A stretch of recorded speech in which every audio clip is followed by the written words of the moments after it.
వివిధ రాజకీయ పార్టీలకు ప్రధాని రాసిన లేఖపై ఏఐసీసీ జాతీయ అధ్యక్షుడు ఖర్గే స్పందించారు. మహిళా రిజర్వేషన్ బిల్లుకు సెప్టెంబర్ 2023లో ఏకగ్రీవంగా ఆమోదం తెలిపామని స్పష్టం చేశారు.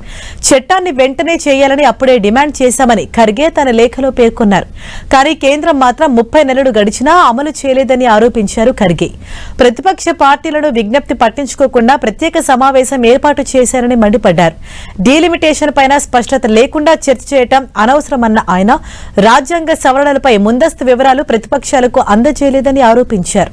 రాజకీయ పార్టీలతో సంప్రదింపులు జరిపామని కేంద్రం చెప్పడం పూర్తిగా అవాస్తవమన్నారు. ఏప్రిల్ 29, 2026 తర్వాత అఖిలపక్ష సమావేశం ఏర్పాటు చేయాలని ఇప్పటికే ప్రతిపక్షాలు కోరాయని చెప్పారు.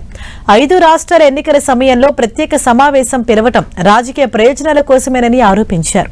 కేంద్రం మహిళా సాధికారిత కంటే రాజకీయ లాభాలకే ప్రాధాన్యమిస్తోందని ఆగ్రహం వ్యక్తం చేశారు. నోట్ల రద్దు, జనాభా లెక్కలు వంటి అంశాల్లో ప్రభుత్వ పనితీరుపై అనుమానాలున్నాయని ఖర్గే పేర్కొన్నారు. కేంద్ర రాష్ట్ర సంబంధాలపై ప్రభావం చూపే నిర్ణయాల్లో అన్ని పార్టీల అభిప్రాయాలు అవసరమని, ఏప్రిల్ 29 తర్వాత ఎప్పుడైనా అఖిలపక్ష సమావేశం నిర్వహించాలని సూచించారు ఖర్గే.